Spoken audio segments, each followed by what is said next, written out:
right, welcome back. Joining us now, he just made it, Memphis Peter Khalil. He's a busy man, he's got a lot to do, he's ahead of a very important committee, but more importantly, I guess, Peter, you were sitting there having a nice Friday afternoon and the Australian Electoral Commission decided to halve your margin to the Greens. What would happen? Talk to me about your mindset. Well, can I just thank you for having me on your program? First of all, one of the great things about the AEC, the Australian Electoral Commission, is that it's independent. And I think it's a really important part of our democracy. When you look at other jurisdictions, you have this sort of changing of boundaries. It's very partisan. That they're independent, so that I support their work 100%.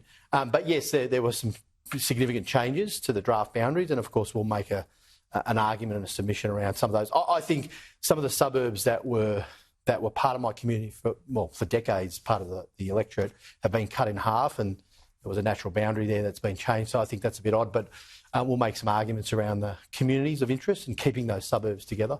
You're a bit closer to the MCG, at least, if you're going to Collingwood. Would you rule out seeking to switch seats? No. I love my community and the community of Wills. And there's some, obviously communities of interest there that have been there for a long time that I've served that community. And I think you can hold on to it? Well, I'm going to work twice as hard, 3 times as hard, always work hard. That's the nature of politics. It's that competition, that effort that you've got to make, and you get the privilege of being elected to be able to represent the people in your community. What's the view towards the Greens and their very strident pro-Palestinian stance? I think with the Greens political party, the issue, and I've said this on Sky, I think last week, that they are really moved away from being a sort of minor protest party to full-blown protesters and activists. And I think as democratic representatives, we have a responsibility and obligation to community safety and also to the fabric of our society, the multicultural communities that have been built up for generations by generations of goodwill and hard work by many people, is being ripped apart.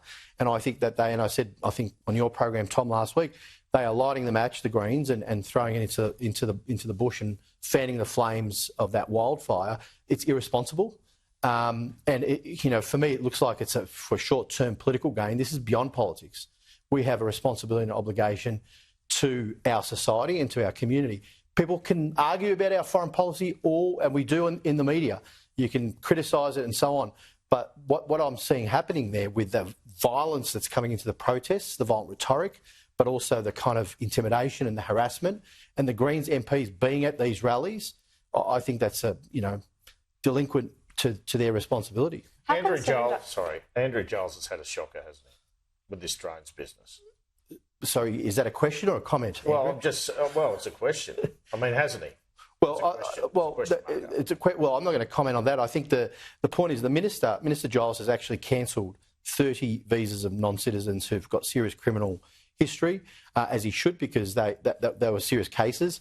And of course, the AAT, which sort of overturned those decisions initially around the visas, obviously the government doesn't agree with those decisions. That's why it's changing the direction in that context. The direction didn't work as it was supposed to work or intended to work. So I think that's why the Minister has cancelled those visas.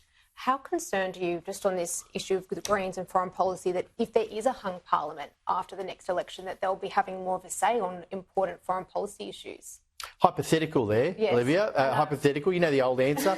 Never answer hypotheticals. They're all hypothetical. I just think there's an irresponsibility to what they're saying now. Yeah. And if you've got a leader of a political party that's representing Parliament who can't even bring himself to say he supports a two-state solution or condemn a terrorist organisation like Hamas, we have a serious problem. He needs to be called out for that, and I think the Foreign Minister has done that this morning and over the weekend. I think it has a really material effect on the community as well.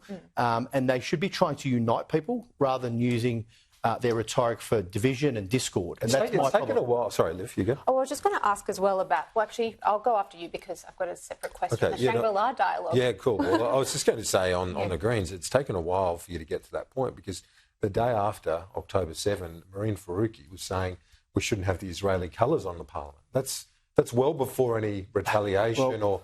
They couldn't bring themselves to show some empathy and understanding for a population that had been slaughtered well before you can start saying there'd been an overreaction in response. Yeah, I mean, this is my concern, Kieran. People are starting to see this now, but there has been a pattern of this for months and months now.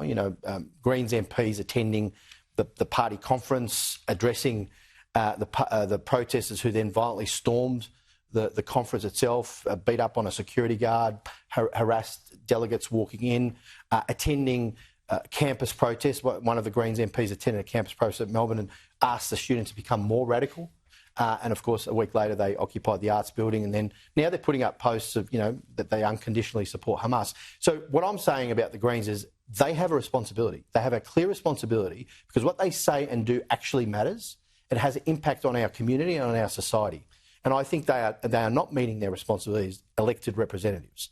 Now, people might say, you're saying that's political because you're in a fight with the Greens. I don't care about the politics. I think it's a matter of principle where you have to stand up for the principles that matter. Condemnation of Hamas and the terrorist attacks, the atrocities, making sure that we adhere to international law and call Israel to do that, alleviating human suffering with increase of humanitarian assistance. This is what the government is responsible for. Now, you can criticise it, whether it's good enough, bad enough, whatever, but what they're doing is something else entirely, and it is fuelling a fire towards violent acts and intimidation. We saw what happened with the MP's offices last week. My staff was surrounded. All 4 women who were trying to leave the office were surrounded by like a mob. Effectively, the police had to help them out. And this happened in other offices around Australia. Now, when people are at their place of work, unable to go about their business, or small businesses are impacted or properties damaged, it crosses the line. And I've got to say very clearly, sorry, I'm on a bit of a roll here, but I've got to say very clearly, I support peaceful protest. It is a democratic right of every Australian. But when it crosses the line into violence, intimidation, harassment, hate speech, damage of property, unacceptable. So the relationship between Beijing and Canberra is on much steadier footing, but we've seen the Chinese Defence Minister over the weekend saying that the Beijing military is willing to forcefully stop Taiwanese independence. The government's policy of agreeing where we can, cooperating where we can, disagreeing where we must. How hard is that line getting to tread, especially considering both those remarks, but we've also seen this incident with a helicopter as well in recent weeks, and safety of Australians being... I think really important that the Deputy Prime Minister raise these issues very clearly with his counterpart at the Shangri-La conference. I think China's global role, comes with responsibility and accountability in their conduct, and there has been unprofessional, unsafe conduct. You've mentioned a couple of examples: the divers, the flares with our helicopter, and he was right to raise that directly with his counterpart, and should have done so. And as far as the other issues around Taiwan and the Philippines and so on, which he raised as well in his speech, correct to do that as well, because if we're talking about respect for the global rules-based order, for the rule of international law, China has to respect that. And if they're not doing that, it is right for us to raise those issues, because it's all about global security, regional stability, and I think the Deputy Prime Minister did his job effectively. We like to have a prediction on the show, so with you to end the show with a prediction, more confident of Collingwood back-to-back flag or a victory for you and Wills? Hopefully both.